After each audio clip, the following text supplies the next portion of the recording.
Good morning, everyone. My name is Rabbit, and welcome to episode 22 of our semi-blind playthrough for Hoshigami, Ruining Blue Earth. It is Sunday, the 26th of November, and I gotta be honest with you guys, although usually I'm pretty chipper on the weekends, gotta be transparent and say that I am sad that the holiday weekend is pretty much over. So tomorrow, myself, as well as I'm sure many of you, we're back on the grind. Either you're going to be going back to your classes or going back to work. So that's never a good thing, but I figured let's try to make the most out of this final Sunday before we resume all of our work-related tasks and knock out some more Hoshigami Ruining Blue Earth. So, wanted to open up by actually sharing with you guys some of the things that I did off camera from you. As for a specific recap of the last episode, we ended up finishing up a couple of cutscenes revolving around Fort Yugo. We saw Lime Ray actually approach one of the, I guess it's technically like used as a prison right now. I don't know what its initial purpose was, but Tin was being housed there, and we had learned that it's potentially to be used in some sort of weird sacrificial ritual. It's an idea that Blackthorn had come up with, but we don't still know all of his motives quite yet. Hopefully we'll find out those sorts of things soon. But we did see Lime Ray end up approaching her in the prison, or whatever you want to call it, at Fort Yugo, and he was spouting off some nonsense about saving her from Faz. So I think it's to be assumed that Lime Ray is either feeling blackmailed or he's in some way, shape, or form being mind controlled, or maybe physically controlled. Perhaps his mind is fully there, but he can't control his body. I don't know. So that's it for a recap, but now for the details of things that happened without you guys. I gotta be honest with you, a lot ended up going down. So the first thing is that I did take out the new Tower of Trial, which was a hassle and a half, if I can be honest with you. Floor 19 was such a pain in the butt because it had so many mages, so it really re-emphasized for even me how effective it is to have a multiple mage lineup. They almost killed my entire team. It was a close call, so I almost kind of rage quit, and I was going to be pretty upset if anyone died, but I managed to make it through without any casualties, so that is worth celebrating. I did get a coin from the top, but we'll kind of look at that here in a second. I just want to quickly let you see levels. Krista had an XP increase for a skill, so that's why her level is higher. I believe I took that off, but we'll look at that in a second. Just want to highlight levels before we actually look at the stats and the details of what people are wearing in terms of equipment and things of that nature. So here is Faz's status page. You can see where he's at with all of his skills. You can see where he's at with his actual items that he has equipped. I don't know if you guys saw the Bastard Sword. I think I've had that one for a while, but Bronze Mail, and then Eye of Abyss I think is new to you guys. So it's a black stone that hones the wearer's awareness, and it gives physical hit plus 20%. So I don't know if I like this better than the Lucky Charm he had previously. I guess, well, you know what, we'll look at comparisons later. But I guess the Lucky Charm is better if you're aiming for a more defensive strategy, but I don't know, I thought I would go ahead and try it out. Now, as for his coins, yes, you guys can already see we've got something new. A level 3 fire coin farm. It is called Gruned. It's got these stats, as you can quickly see. So while you're checking that out, I want to say that I technically didn't try to create this. I've shared with you guys before that this game has another troll effect where when you are engraving seals onto coins, even if you're doing a setup that's technically correct and has been successful in previous things that you've combined or merged or whatever engraved, sometimes it just randomly doesn't work, and that can result in the coin just transforming into something totally different. Typically what happens is the coin transforms into a different element but the same level. So what coin that I had been messing with was the bongo we had received from one of the other, I think it was the second Tower of Trial. We got it off Zaji, and it was previously equipped on Juliet. For whatever reason, when I was just trying to bring up its MCP, I think it was on like the third merge of the same type that I had done, or the same engraving setup that I had done, it just randomly turned into Gruned. So I don't know what to really tell you guys. I don't even know what goes into making the level 3 coins because I haven't even looked that far ahead because I feel like the level 2 coins have been pretty much doing what they've needed to accomplish. So this was kind of a surprise gift from RNGesus, I guess, but still a bit of a troll mishap. So I don't know how I feel about the fact that the game likes to do that. It can really fuck your shit up. But again, that's why I like to save at, I would say probably after every 3 engraves that I do, I hop out of all the menus and save. Just because, do you know how terrible it feels to lose a coin that you've been working on because it just transforms into something totally random? Not cool. Not cool at all. But moving on. So Krista's is going to be a little bit more fast for us to breeze through. Or faster, I should say. Did go ahead and give her Lycal. I believe she had Zephyred before. Here are the stats for that coin. Nothing special with her cure. But she does have Cursed Bow, which is a bow which mesmerizes the wielder. I'm sorry, guys. For some reason, I'm a little congested this morning, so I hope I'm not getting a cold.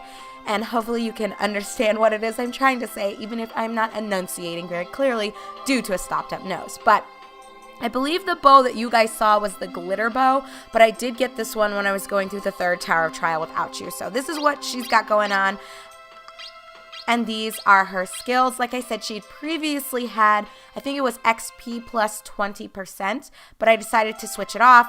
I obviously got all of the skills that are available to us based on our devotional levels to our respective elemental spirits. So here's what she's got. I don't know how I feel about it yet, but thought I'd try something new. Here is Medalev. Fang is a new weapon for him. Large ring in shape of a dragon's fang. One thing that is worth also noting is equip coin plus 1 is an option that we just, get from worshiping Ema, which I think is super duper cool and almost makes me want to have multiple people worship Ema just to the point of unlocking this. That's so good. So Medalev can now officially carry 5 coins into battle. So if we lose Medalev, I'm going to be pissed off. Let me just say that. And then I think the mithril coat is new to you guys as well. A sturdy coat made of mithril silver. So switching over, here is the coin that I got from completing the Tower of Trial, this 3rd one that I did without you guys. Took out Zaji and I got Poison, which, pardon me friends, is actually the level 1 black coin, or one of the level 1 black coins. I believe there are like 2 sets. So this is what happens if you level down Spica, I believe. I'm pretty sure it goes Poison and then Spica. And then there's a different one that precedes Deepin. So I don't know. Don't hold me to that. Like I said, it's a little too complicated and I'm not that worried about it. All you really need to know is I got this from the Tower of Trial. So technically it should be a better coin than the ones that we just buy. But who's to really say? So this is what Medalev has going on. Irma is rocking Bondes, Cure, Deepin, and Grease. And she also has a new weapon, the Spinner, a weapon with 4 blades that spins when thrown. And those are the specific stats for that weapon. And here's what she's got going on down here. I might take the XP plus 10% off eventually. I think previously I did have the physical hits modifier. I think it was like physical hit plus 10%, but I decided I'm going to switch it up, try to get her levels up. Bromleth changed a bit as well. I decided to take the ring off him and give him the battle axe, which is the weapon Sonova blesses anyway. We'll see how it goes and how I feel about it long term. It's just something to try, right? And then he has Grease now instead of, I think he had Bondes before. I'm pretty sure I gave it to, maybe I didn't give it to, I gave it to Irma. So Juliet has Blista, Guise, and Cure. And this is what she's got. I don't think anything new is here on her page. So moving along to Sylphados, who does have, a brand new weapon called the Gladius. It gives the effect Sandman, 10% chance basically of putting someone to asleep, or putting someone asleep or to the sleep status is what I'm trying to say if you attack them. So a straight-bladed dagger used by gladiators. And this is what he's got. Jump plus 2 and devotion plus 20%. Maybe a little bit much. Might eventually remove that, but for now, I don't see a problem with just leaving this on him. Might actually eventually switch him to worship Ima and keep this on here to see if I can kind of climb the ranks of that and then switch back to Kashi's later. I don't know. We'll see. There's plenty of time for us to mess with that. But we've already spent about 10 minutes looking at all these things, partially due to the fact that I can't breathe and I'm struggling to talk, but also because there were a lot of changes. So with all of that all out of the way, it is time for us to advance onward to Fort Yugo. So let us go ahead and do just that, friends. Like I said, quite a few changes have transpired without you, but I'd say they've all been positive. Our levels are pretty good. You know, I feel good about our equipment, about the coins that we have. Ooh, someone named Traylor. You! First you sacked Carmwell, now you're here to prey on Fort Yugo? We won't tolerate your acts of aggression. Is he serious? You're imprisoning a young girl that you captured from a town that was randomly destroyed for no purpose? Please chill. What are you talking about? Carmwell used to belong to Nightweld. All we did was liberate it from Valame. Besides, all we saw at Carmwell was oppression. Do you honestly believe that Valame or Fernandez is doing the right thing? Shut up, you bunch of marauders. Hey, that's a word you don't hear every day. But a good one. I'm anticipating this fight should be easy peasy. Oh god, but then like the actual battle music starts playing, so maybe not so much. But we're all hovering around level 20, some 19, some 21. I think it should be fine. If we want to make it go super fast, we can just aim to... Oh my god, this truly is like an assault. We have to go uphill? But look at their levels, guys. They're not even going to have good shits. Like, at all. I think the fact that I have been... Oh, that's a new model I haven't seen. Oh, she's so cute. I don't want to kill her, but I'm going to have to. Yeah, you know what? I think we're just going to go straight for the gold. Oh, but I really want to get sparkly shit. We'll see. We'll see what happens. Let's just go ahead and place our party. I'll move Faz here. We'll set... I'll probably set Romleth here. I don't think it matters that significantly. You know what? Let me put Sulfados here. Medalev, you can also stay in the back. And then I guess Irma can just come up here. So I don't know what all of my little running around was for. So we'll scope out the area. And with Sulfados having jump +2, I think we should be able to climb quite a lot of things. Let's see. From Sulfados' perspective, since he's the one who has the cat's eye. Did I see something? Okay, there's shit over... Oh god, I did not mean to do that. There's shit all the way over here. That is going to be a hassle to get to. I'm trying to keep my eyes peeled. I don't see anything else, but it could just be that it's watch it be all the way. Wow. Really, game? Okay, so you guys know the drill. We're going to divide and conquer. I'll probably send Faz up here. God, that is annoying. And usually it's been bullshit. Ugh. It's okay. So I'll have to, on my next turn as Sulfados, review. Okay, just one last time for me. Guys, I'm so bad. I am going to forget where everything is. Where is it? I know where the other one is. All right, it's right there between the wall and the stairs. We're just going to send Sulfados that way, and it should be good. I'll move her up 1. All right, Faz, this is not going to be fun, but I wonder if I can actually climb up that way. Probably not, so we'll go the hard way. I think just with our levels alone, this fight shouldn't be a big deal. Let me give Sulfados a little bit. Oh my god. Sulfados, please. I can't be here all day trying to shoot you. You know what? Fine. Then you're going to have to do it yourself, because can't do this. I was going to say, if Medalev missed Krista, wasn't going to be too thrilled about that. But it worked out okay. I'm going to be cautious with where I position Irma. She's a bit squishy. I like this layout, though. The map's pretty cool. Romleth, I'll send you forward a little bit. He has 1,300 HP, you guys. He's pretty stacked. Except when it does come to magic. He's pretty susceptible to that, which technically leads me to another thing that I was entertaining doing, but I opted not to.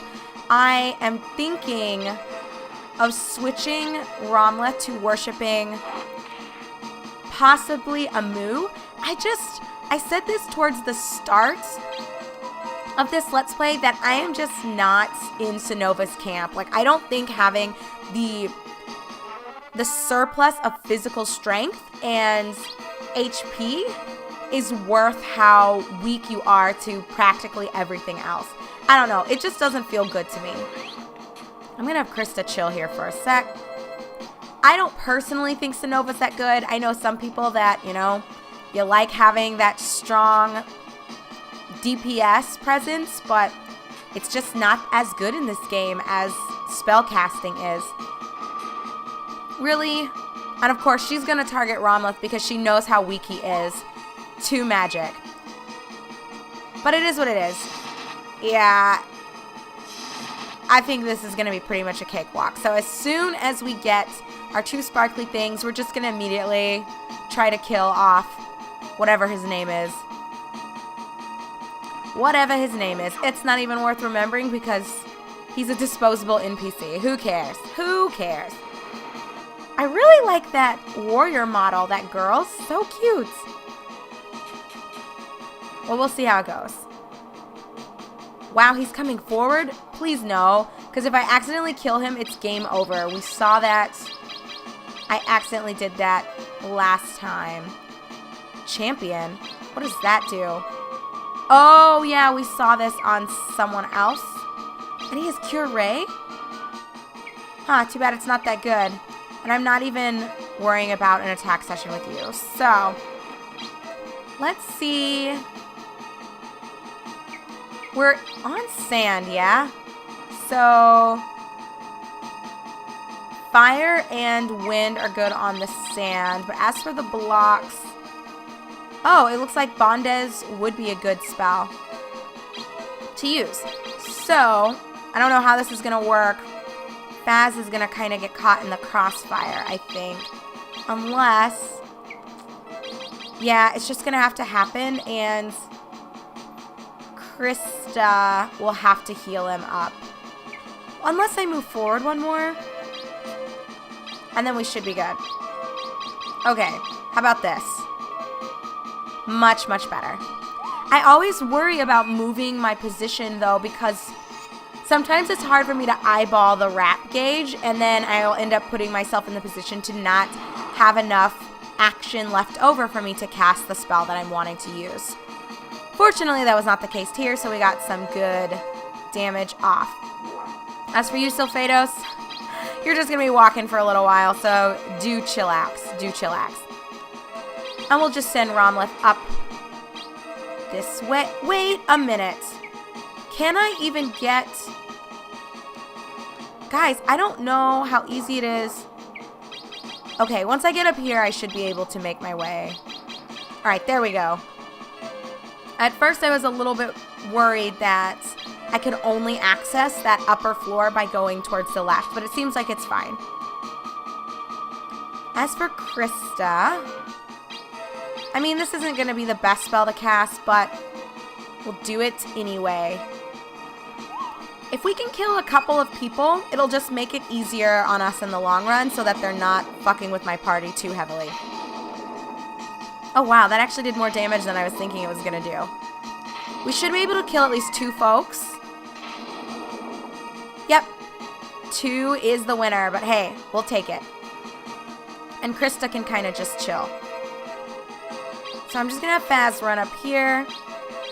We're going to kill her before she has the chance, or anyone has the chance for that matter, to heal her up. And we'll continue just casually running up the mountain here. Or up the fort. It's kind of like a mountain. Like, oh my gosh, this place is huge. No! Oh, feels bad, man. Faz being confused is not good. That can fuck our team up, so I'm not even sending Metalev this way. That could be very bad news bears. Oh, I'm not feeling that, guys. I've had a confusion. Oh, I think you guys are with me. When we were at, was it the Sava Canal? Was it Romleth who was confused? It just has so much potential to fuck you over. Which is why I guess the enemy's using it, but I'm not about this life. I don't think so. We'll see. I know there has to be a status relief coin that deals specifically with confusion, and that one might be worth just investing in, because the confusion, for me anyway, has been so far the worst effect to have.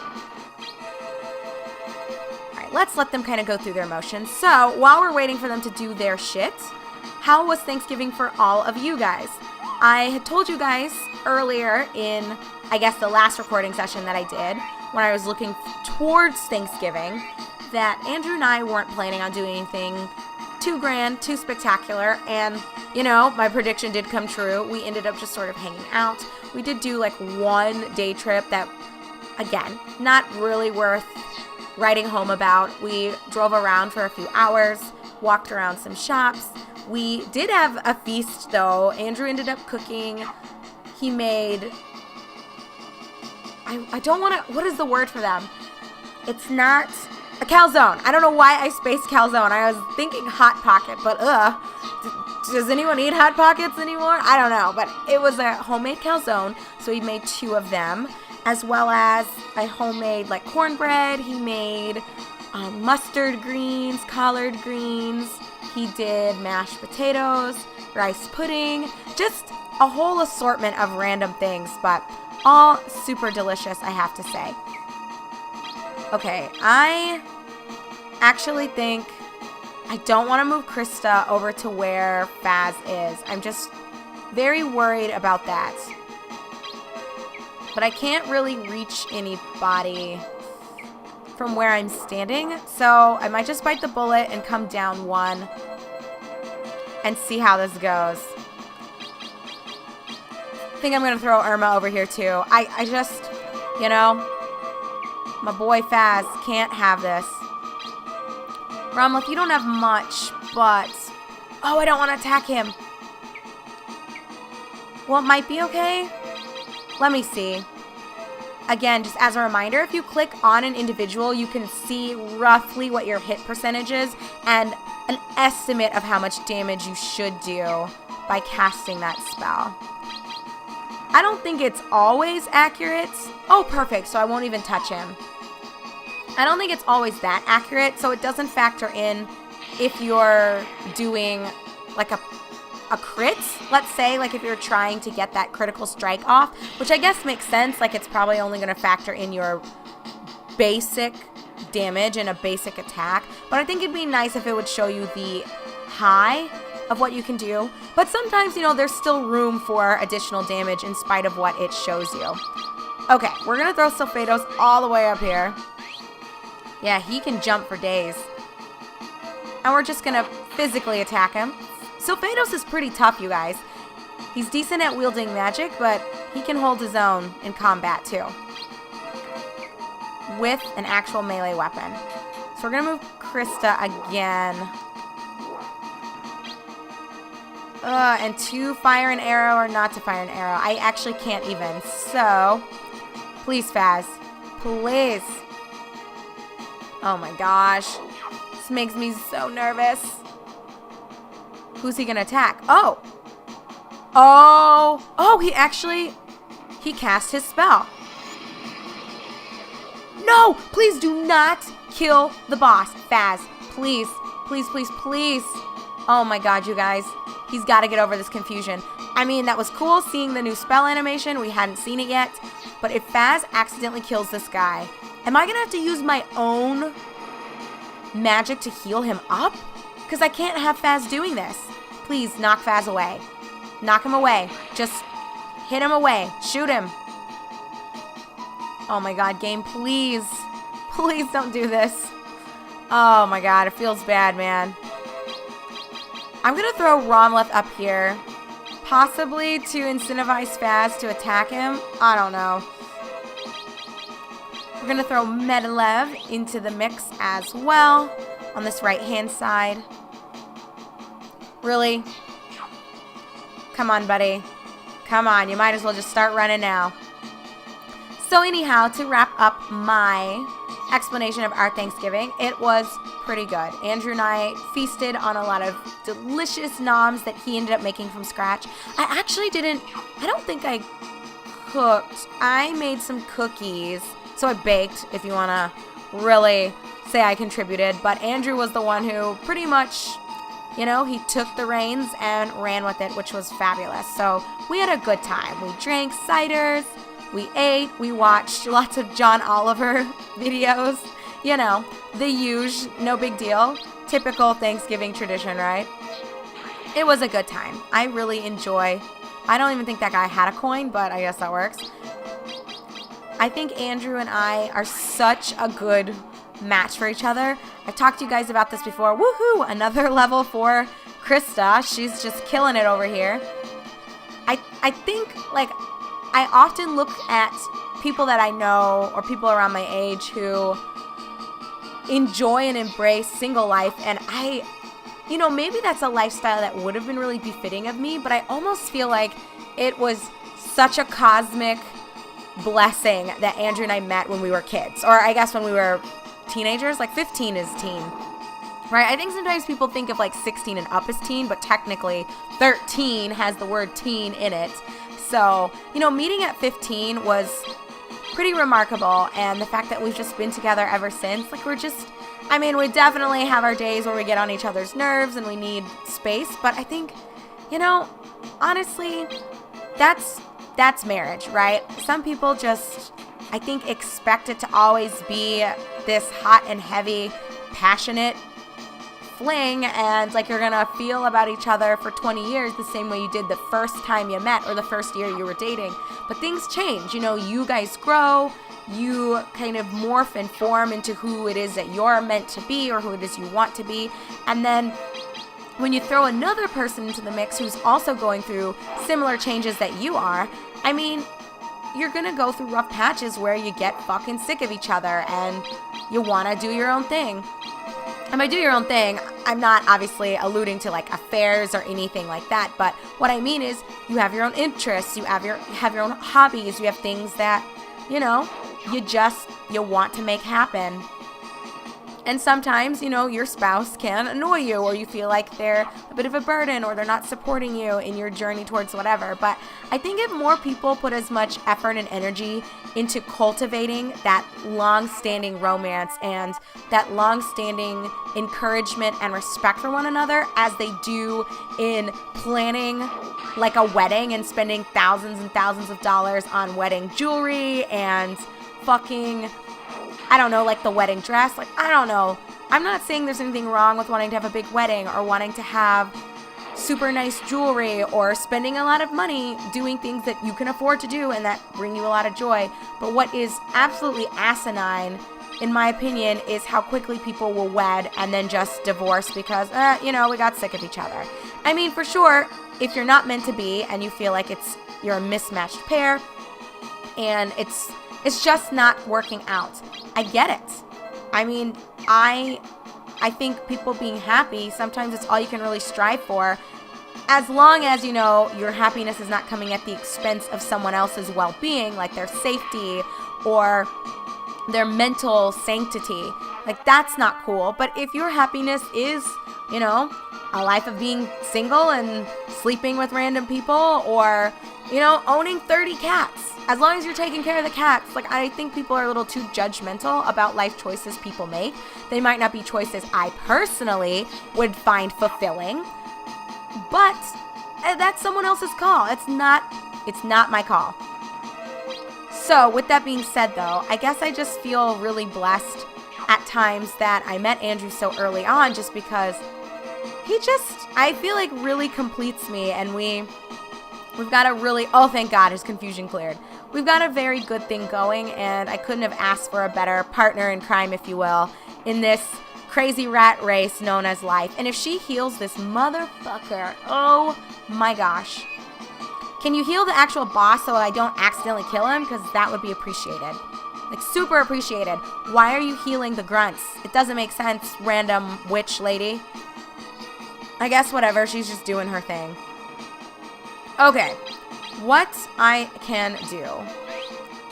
We're gonna see. Can we launch Metalith forward too? I'm trying my best, you guys. We're trying to get to the sparklies. I think what I'm going to do actually, if I can heal this guy, you know what? Whatever. We're gonna end up accidentally healing the other enemy as well, but I'd rather do this and just bring up this guy's HP, so in case somebody else gets confused on my team or on their team, we're not going to run the risk of losing some folks. Let's see how much damage we can get off with this. Ugh, not too much, but that's okay. Damage is damage. In the long run, we'll take it. So, anyway, I don't know how I got on the random rant about Andrew being amazing and me actually loving being married to him. Oh, Thanksgiving. So we had a very non-American traditional Thanksgiving, and it was great. Like, we had so much fun together, and I wouldn't have changed that specific day. What I wish, though, is that I had another day or two off from work, because I gotta tell you guys, I feel like I'm starting to get a little sick. I'm sure you can tell just from listening to me, and this tends to be a thing that happens to me anyway.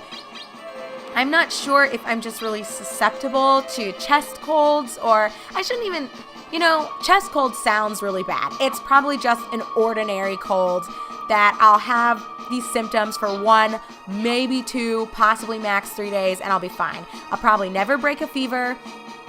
I'll likely, never actually need to take medicine for it. But I feel it. Like, I can tell my throat's sore. I'm a little congested, but I did make myself some tea. So, any excuse, man, I'm fucking up getting the crits off, but that's okay. He still died. So that's what it's all about. And this guy that's just chilling over here, like, what are you doing? I know I don't have to technically poison anyone, but I should let you guys see the animation for this spell since it's not one that we've encountered before. Again, it's a lower level black coin, but I feel like poison, to me, sounds like it has the potential to be greater than something like blind. I don't know. D-pin is good. I'll give it that. Why are you doing this? Please. Would you just fuck off? Like, we're not even fucking with him. I even healed him because I'm just trying to go get free shit. But as soon as we get the free shit, this guy is dead, you guys. It's gonna be over for him. Metalev, can you hit Sylphados up? I don't think he can. Nope. It's just a wall. So sending Metalev this way probably didn't even make sense, but at least he'll be in the position when the time comes to cast some offensive magic on the leader of this. I don't know. I guess technically, since it's a fort, it probably was used as a type of bunker or some sort of military facility, but right now, since it's housing 10, technically it is her prison, so if I call it a prison, you know what I'm referring to. Sylphados, please. I'm just ready to see what's the secret goodie of this match. I guess 2 goodies. Oh wow, your poison already cleared? Garbage. Well, we're just gonna hang out and wait for Faz. I guess I could kill the girl up here because we've got a minute before folks are going to reach the prizes. Well, anyhow, I guess turning it back over to you guys, I'm very interested in hearing what you guys ended up doing for Thanksgiving. Did you do the pretty standard meet at grandma's, or your family hosted and turkey and all that other heavy, yummy stuff? Well, not really yummy for me. I'm a vegetarian, but, yummy for most people. Or did you do something more non-traditional like Andrew and I did, where I think a lot of people who are as transient as we are typically even do like what's called Friendsgiving, but we just didn't.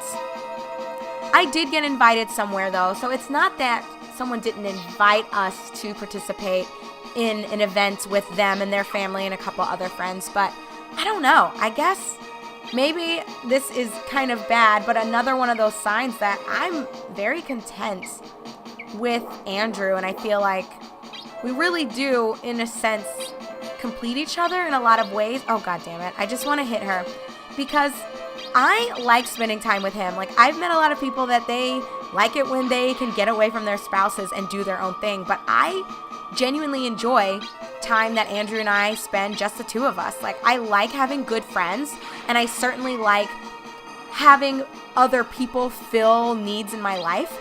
I think a big mistake some people do make in marriages is that they think that their spouse is supposed to be everything. Like, their spouse is supposed to be their best friend, but also supposed to be like their counselor, and also supposed to be this and that and blah, blah, blah. And your spouse can't be everything. They're one person. It's not fair to expect them to fill all of these voids and to meet all of these needs when you can't even guarantee that for them.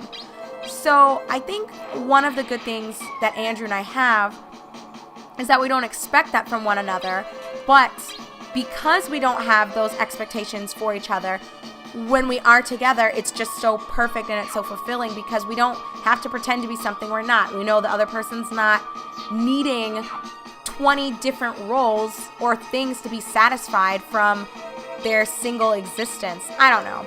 I just think it's a slippery slope. I have a couple of friends where they just get so agitated at their partners because they themselves maybe don't have a lot of friends, or the partner doesn't have a lot of friends. So they're kind of all that each other has, and they get on each other's nerves. And again, I'll say it, Andrew drives me nuts sometimes. I know I drive him nuts sometimes because we're both pretty lighthearted and we're both pretty silly, and occasionally if one person is wanting to have a more serious conversation and the other one's not really in that mindset, not in that mood, or just didn't read the vibes that the other person was putting out. Like, sometimes maybe I'll come home from a 10, 11, occasionally 12-hour workday, and to me, I didn't realize that Andrew wanted to talk about something super serious. So I get home, and because I've been serious all day, I'm just wanting to chill and have a good time. So that's kind of what I end up doing. Like, I make jokes, or, I just talk about stupid things, like share the juicy office gossip that really isn't that big of a deal, but it's just funny to share little stupid things with him. But he wants to talk about something more pressing or that's on his heart. And I don't know, I guess the point just is we drive each other nuts sometimes because we can occasionally misread the other person's mood or the other person's intentions for conversations that are brought up. But I think we're such good conversers, and I think we do a really good job of hearing what the other person is saying and actually isolating acts and assessing intention. I think another problem with people and why they tend to get triggered, whether on the internet or in their day-to-day interactions with friends, family, coworkers, whatever, is because people get really easily butthurt by things they don't like. And I'm not trying to invalidate people disliking certain words or phrases or topics, expressions, concepts, what have you. But the problem sometimes that stems from that is that people don't know how to think critically. Like, what is the person's intention for saying the thing that ended up hurting your feelings? Did they mean to hurt your feelings? I think you should talk to them about it and definitely let them know, like, hey, I don't like this. Can you please not do this anymore? You have a right to always express, I think, how you feel about something, but you don't have a right to expect someone to necessarily change, especially if their words and their actions aren't being executed with the intention of inciting violence or, controlling someone else, hurting someone else. You guys get the gist of what I'm trying to say. Basically, I think people are too quick to be defensive and to be upset about things. Slacktivists is the common term used, I think, for millennial internet users who spend more time QQing on the internet about stupid shit that actually doesn't matter, or things that might matter, but they'd rather just type about them from the safety of their computers than become involved in causes that would actually change the outcome for the disenfranchised group that they're upset about. So I think that's why for me in general, like I'm kind of getting all over the place with this tangent, but the point I suppose I'm trying to make is I think Andrew and I do a very good job with interacting with each other as well as others, of always looking at people's actions, looking at people's statements, and thinking about that isolated circumstance and then assessing how we should react to that in that circumstance and in that moment. So like, for example, if someone says something that I think is pretty fucked up or that I find a little bit offensive, am I going to disregard that person and start raging about it? No. I will probably tell them like, hey, why did you say that? Or why did you do that? Or I don't really understand. That doesn't seem like a nice thing to say or do. Just to, first of all, give them the opportunity to even explain, like, what is their mental state about this? Like, maybe for them, they just didn't recognize it was something that was offensive. Or for them, it doesn't matter. They don't care, and they're not going to change because they think you're being overly sensitive. Like, that's their right as well. Just as it's your right to be butthurt about stupid shit or some things that might be valid, it's someone else's right technically to say, like, you know, this is who I am, and you either like it or you lump it. I think another really good example is I absolutely hate my brother-in-law. I think he's a piece of shit that is somewhat of a predator and likes 18-year-old girls, even though he's 30. I don't really respect him at all. And in certain conversations, I make it pretty clear that I think he's kind of scuzzy and that he should grow up and take control of his life and be responsible for his actions. However, like, I don't necessarily think it's my role to force him to change, especially since he doesn't actively hurt other people. Like, I mean, I think the worst thing that he's done is that he has hurt himself, but, you know, he doesn't go out of his way to fuck with people. He just likes to live his life, and the way he lives his life I don't agree with, but that's his right. So I don't know, I think Andrew and I, again, bringing all of this full circle, I think we just do a really good job of communicating expectations, communicating thoughts and feelings, and if one doesn't really agree with what's going on, we vocalize it, but we don't police the other person's thoughts. We don't police the other person's behaviors. It should be a conversation, and you should be capable of talking about your feelings and your thoughts without being triggered. And hopefully you can reach a compromise, but if you don't, sometimes you gotta just let it go. Assassin knife, mithril coat, longsword. Not really super good shit. The mithril coat is something that we can use, so I guess we'll look at equipping that in our... I guess we can... equip it now. I thought there'd be a little bit more to say, because Fort Yugo is where Tin was. But we're not even going to actually go into the fort? That is so weird. Well, I guess we won't dwell on it. It is what it is. I'm going to actually give the mithril coat to Sulfados here. And Juliet has a ceramic knife, so maybe the assassin knife is better for her. Looks like it is. Still not as good as the gladius, but... Oh, absorb 30%? Get out of here. Oh, that's hella good, you guys. I mean, her hit percentage goes down, or I guess the flat hit value goes down, but a lot of other things are going up. We're throwing this bad boy on her, and that's a wrap for this episode. So I guess I got on a bit of a tangent there about communication styles and just people having the ability to discuss how they're feeling and what's on their hearts and what's on their minds, but do so in a way where you're not always triggered by things being said or things being expressed, because you should be capable as a fucking adult of being a critical thinker and actually not internalizing everything before you filter whether it's appropriate to internalize that yet or not. So that's kind of my hope for humanity. I feel like a lot of people really struggle with that, but I guess that's why Andrew and I work really well together, because we're not those types of people, and as a result of that, we don't fight a lot because we don't instantly react emotionally to statements and things that the other person says or does. Like, we'll stop and talk about it and look at that situation before reaching some sort of conclusion about the other person's intentions and the other person's character. So hopefully other people are that way, or people strive to be that way. I know that we both still have a lot that we can improve upon, but for the most part, we are a match made in heaven, y'all. So again, I hope you guys had a great Thanksgiving. Mine was pretty stellar. Just to not make this a minute longer, we'll go ahead and part ways here. And when we come back in our upcoming episode, I guess we're going to head on into Quelled. So I'll see you guys in video number 23. I am your host, Rabbit, and this is my semi-blind run of Hoshigami Ruining Blue Earth. I'll see you soon, friends.